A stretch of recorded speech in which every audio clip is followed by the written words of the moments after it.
So Agatha All Along is done and dusted, and my god, did it cook. Like out of nowhere. Do we all remember how unanimously we all said nobody asked for this? No. No. A show that nobody asked for is now being praised as one of the best written TV shows being produced by Disney Plus on the MCU side, and that's saying something when you're putting it up there with like Loki season 2. I know what I want. I know what kind of god I need to be. For you.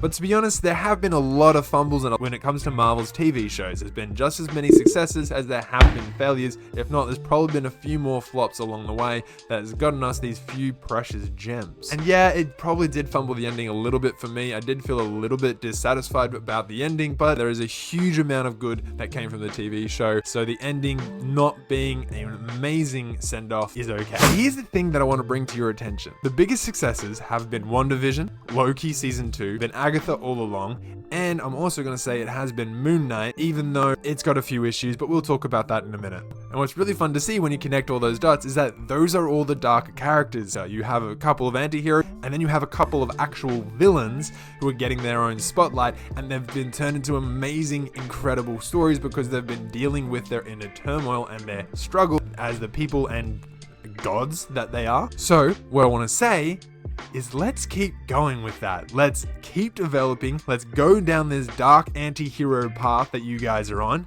and let's bring out Blade. Some motherfuckers are always trying to ice skate uphill.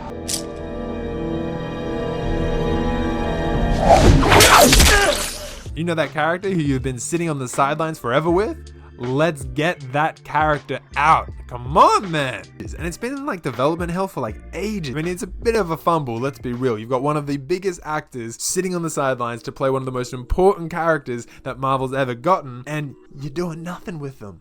Nothing. And look, I'm going to be honest, I haven't actually read a lot of Blade from the comic books, but what I have read has been a really great ride, and it really illustrates how phenomenal of a character, of just like a cool character Blade is. He definitely comes off as like this cold shoulder character that gives little consideration for the people in his life. And he isn't afraid of making the deal with the devil, in some cases literally. He literally goes and trains with Dracula so he can learn to become just as powerful as Dracula is. He then goes and makes a deal with a second devil in order to eradicate a third devil, so that third devil doesn't end up ruling the world and destroying it and turning it all into a demonic hellscape. And his entire character is very minimal dialogue, so you don't really get a lot of Blade talking, but when you do get it, it's just like perfection. I love every moment and every bit of the dialogue. It's so well done. In fact, there's this one line where he kind of openly says that he's more of a we'll cross that bridge when we get to it kind of guy. And I think that encapsulates perfectly what his character is all about. He's this person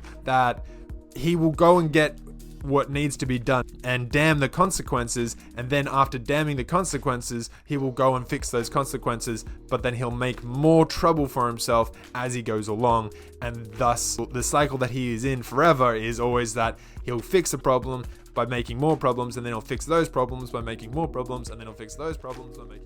You get the point of what I'm trying to say. And this is something that came across really well in the Wesley Snipes film. Even the third film, in its own regards, was a really fun film, and they all brought a really great tone and aesthetic to the franchise that really helped bring out the characters' most unique qualities that come from the comic books.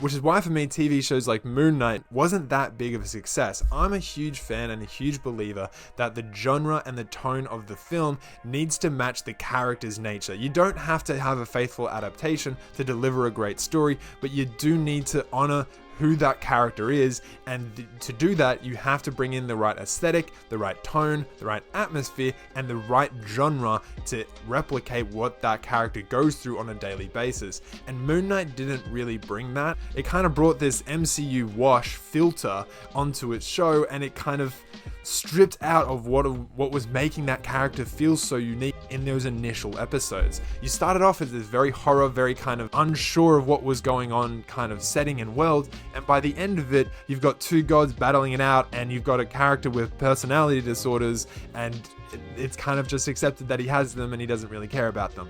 And I get that that's the character's growth. He goes from struggling to deal with these personalities to working together with his own personalities, which is a great take on the character, and it works well within the comic books as well, because they do that in the comic books. But the comic books, especially the 2015 run by Jeff Lemire and Greg Smallwood, that to me does what the TV show wanted to do, but better.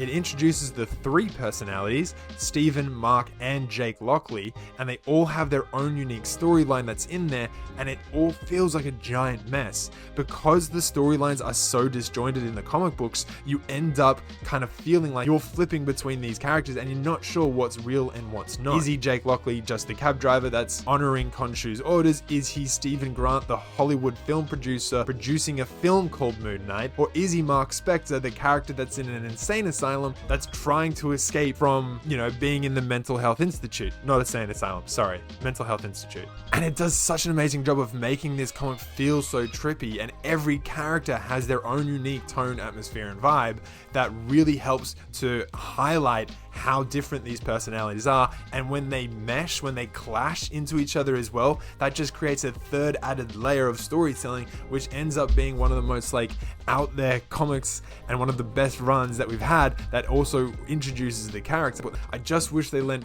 closer to the comic books aesthetic and tone in order to match and honor the character. But if we ever did get a season 2, it would be so fantastic that if we went further in that direction. But really, when it comes down to it, what I really wanted to make this video for is because with such success for such darker anti-hero characters, that means we can really bring on one of my favorite, if not probably my favorite anti-hero character in the Marvel Universe as a whole, which is of course Ghost Rider.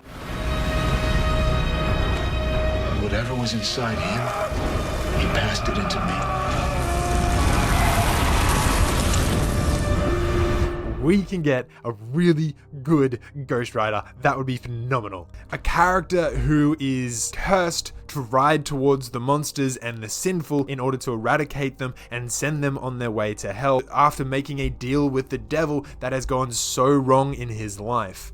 But if you're going to deliver the character who is the monster that monsters fear, you have to deliver that the right way. And you can't have the MCU filter that we have grown to despise over the years. It has to have a hugely unique horror take on it to deliver and honor the character that comes from it. And when you look at films like the Constantine film back in 2005, I know that's going a while back, but if you remember that film, if you could bring that aesthetic tone and atmosphere into a Ghost Rider film, that would make billions of dollars, or at the very least would make a very fun, very exciting take as a Disney Plus TV show. Especially if you were to take the 2022 run, is it? Not the most recent, but the one just before it. If you take that 4-volume run and you focus on that as your source of inspiration, you're gonna have an incredibly unique film that deals with cults, that deals with demons, that deals with witchcraft to some extent. The female character, I forgot her name, Talia Warroad. Pretty much, you're going to be bringing her in as well, because she's going to be an incredible spin on the character as well. And she'll bring a much lighter tone to the story in a very ironic way. And let's just not forget that Ghost Rider is just fucking cool. He's just a very cool character. He has a flaming skull, he rides a motorbike and can possess any item or weapon and turn it into a flaming weapon of some sort. And it's this battle between two characters trying to possess the one body. It would be so much fun to see more of that demonic hellscape kind of style of storytelling that hasn't really been popular in mainstream, but could work really well under a TV show setting like the ones we've been getting so far. Ultimately, Marvel has an opportunity here to bring in the Midnight Suns, which is kind of like their anti-heroes all teaming up together, and you could bring in Ghost Rider, Moon Knight, Blade, Wanda, Agatha as a ghost mentor figure, Billy Maximoff. All of that would just work so tremendously well together. And you could do that as a TV show because none of these shows so far, the ones that have been super successful, have really been that connected to anything else going forward. They've all kind of stood on their own in their own way, and that's could be a really great take to be able to join this pocket of the Marvel Universe together on its own without needing to expand to the bigger elements at play. But so there you have it. The defense rests, and this is why the MCU needs to go dark. Case closed. Sort of. I don't know. It's just my thoughts and feelings. Let me know down below. What do you guys think? Is there any dark heroes or anti-heroes that you guys want to see coming out of the Marvel Universe that hasn't really been brought into any spotlight yet? Let me know down below. And as always, guys, take care of yourselves and have a wonderful day. Read a great comic book. All right. Peace.